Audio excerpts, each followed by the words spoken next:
সাকিব খানকে আমি বোল্ড করব কিভাবে? সাকিব খানকে খেলছে, সিয়ামকে বোল্ড করে ফেলবো। সাকিব খানকে খেলছে না, যদি সেই সুযোগটা আসে আপনি এখন সাকিব খানকেই তাইলে আমি বোল্ড করব আগে। কেন? কারণ হি ইজ দ্য স্টার, মানে ওনাকে বোল্ড করার ভিতরে, বোল্ড আউট করার ভিতরে যে একটা ফিল থাকবে যে ও মাই গড, আবার আমার একটা বল এসে বোল্ড আউট হয়ে গেল, that is the kick, like ওই ফিলটা অনেক জোস হবে। তাহলে কি সাকিব খানকে বোল্ড করতে চান না?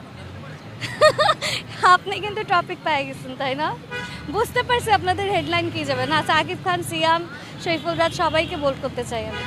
টপিক চেঞ্জ হয়ে গেছে। Thank you. কার বলে 6-4? আমাদের তো মেয়েদের সাথে মেয়েদের ম্যাচ হবে, সো যেই সামনে যাবে থাকবে, যেই মারবে তাকে একটা 6-4 মেরে দিব। তারপর ইচ্ছা আছে কিনা যে স্পেসিফিক কারো বলে 6 মারতে চান? না, ইচ্ছা, আমি এখনও সব পার্টিসিপেন্টস জানি না ভাইয়া, মানে এখনও আই স্টিল ডোন্ট নো যে কারা কারা আছে এখানে। আমি মাত্র আসলাম, আরও আমাকে একটুখানি জানতে হবে, দেখতে হবে। সো কয়েকজনের কথাই জানি, এখন কয়েকজনের ওপর বেস করে বলবো না, বাট আমার কথা হলো যদি পার্টিসিপেট করি, যে সামনে আসবে 4 ছক্কা হই হই, তারপর কি বলে বল করে গেল কই। রাইট, প্র্যাকটিস দেখতে এসেছেন, আসলে কি প্র্যাকটিসটা কি দেখতে এসেছেন নাকি সাহস জোগাতে এসেছেন? সাহস জোগাতে এসেছি, দেখতে এসেছি। আমার বোন আছে, she is very sporty, so ও পার্টিসিপেট করার প্ল্যান আছে। অ্যাটলিস্ট ও যেই টিমে থাকবে সেটা জিতবে ফর শিওর। সো আমি যদি পার্টিসিপেট নাও করি, ও করলে পরে ওই টিমটা আই বিলিভ যে জিতে যাবে। তো এখন ওর প্র্যাকটিসটাও দেখতে এসেছি। আর কেউ? পুষ্কর প্রান্ত রোহানি করবো, রোহানি একটা করবো। বল করতে বেশি পছন্দ করি আমি, আমার বল করা অনেক ইন্টারেস্টিং। যদি আমার খেলা হয় তাহলে আপনারা দেখবেন যে আমি অনেক সুন্দর একটা লাফ মেরে বল করতে পারি। বল দেওয়ার আগেই আমি খুব সুন্দর একটা লাফ দিই। ক্যাচ আউট করতে পছন্দ করেন নাকি বোল্ড আউট করতে? বোল্ড আউট করতে পছন্দ করি ভাইয়া, একদম ডাইরেক্ট, মানে উইকেটটা এভাবে থাকবে, আমি একটা লাফ দিব, যাই বোল্ড। আচ্ছা, একটা ফিল আছে। যেটা কাকে বোল্ড করতে চান যদি বল করার সুযোগ পান? সবাইকে যে সামনে না, থাকবে। আমরা কিছু জিনিস নিয়ে খুবই এঙ্গেজড। আমি এখনও ওইভাবে করে টাইম শিডিউলটা ম্যাচ করতে পারছি না। যদি ম্যাচ হয়ে যায় ডেফিনেটলি আমি অংশগ্রহণ করব, আর না হলে প্রবাবলি করা হবে না। But I am still very eager to see যে কেমন করছে সবাই। সো আমি প্র্যাকটিসে এসে গিয়েছি দেখার জন্য, বিকজ ক্রিকেট ইজ আমাদের বাঙালিদের অনেক ফেভারিট একটা খেলা, অ্যান্ড সবার মনের ভিতরে আছে এটা।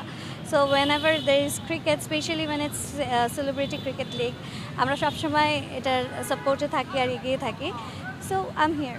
পূর্বে কখনো কি ক্রিকেট খেলার অভিজ্ঞতা আপনার আছে? ছোটোবেলায় তো সবারই খেলা হয়েছে, ক্রিকেট খেলার অভিজ্ঞতা আমার ওইরকম আছে বলতে আছে, ফানি কিছু অভিজ্ঞতা আছে। I am not a very good cricket player, আমার বলের সাথে ব্যাটও অনেক সময় উড়ে যায়। সো এইরকমই অভিজ্ঞতা আছে। কম বেশি ছোটোবেলায় আমরা নানান খেলাধুলার সাথে সম্পৃক্ত ছিলাম বা পছন্দ করতাম। ছোটোবেলায় এমনি কী খেলাধুলা করেছিলাম? আমার ছোটোবেলা যেহেতু বাইরে কেটেছে, I was in Darjeeling, so I was very good with table tennis. আমি ওয়েস্ট বেঙ্গলে গার্লস চ্যাম্পিয়ন ছিলাম এক সময়। সো পুরো ওয়েস্ট বেঙ্গলে গার্লস টুর্নামেন্ট যেগুলো হতো সেখানে আমি পরপর 2 বছর গার্লস চ্যাম্পিয়নশিপে জিতেছিলাম, I was the winner. Badminton মোটামুটি আমি ভালো খেলতাম। আরও কিছু গেম ছিল, বেসিক্যালি আমি সব কিছুতেই পার্টিসিপেট করতাম। স্পোর্টসের সাইড বাই সাইড আমি ডিবেট কম্পিটিশনগুলোতে ছিলাম। সো সব কিছুতেই মোটামুটি আমার একটা ব্যালেন্স ছিল, এইসব দিকে একটু বেটার ছিলাম আর কি। মোটামুটি অনেক খেলাতে আপনি ভালো ছিলেন, জি। তাহলে কেন মানে নিজে খেলোয়াড় হিসেবে কেন নিজেকে আত্মপ্রকাশ করলেন না ওইভাবে? আমি লাইক আই সেড যে আমি বাইরে ছিলাম, আমার স্কুল লাইফটা বাইরে কেটেছে। তারপর আমি বাংলাদেশে এসে আমার ইউনিভার্সিটি, আমার ও লেভেলসের পরে ইউনিভার্সিটিতে আমি ঢুকে গিয়েছি। সো আমার লাইফের সাথে ওইটা যায়নি, আমি অনেক কিছুতে এঙ্গেজড হয়ে গিয়েছি। তো স্পোর্টসম্যান হব কখনো এটা ভিতর থেকে ওরকম ফিল আসেনি, but I do love playing games. মানে আসলে এটা একটা ভালো কিক দেয় যখন ইউ আর প্লেয়িং সামথিং। তো এই এনভায়রনমেন্টটা আমি বাংলাদেশে এসে ওইভাবে করে পাইনি, যার কারণে আমি এই সাইডে আসলে ঢুকতে পারিনি কখনো। আপনি টুর্নামেন্টে অংশগ্রহণ করলে সুযোগ পেলে কার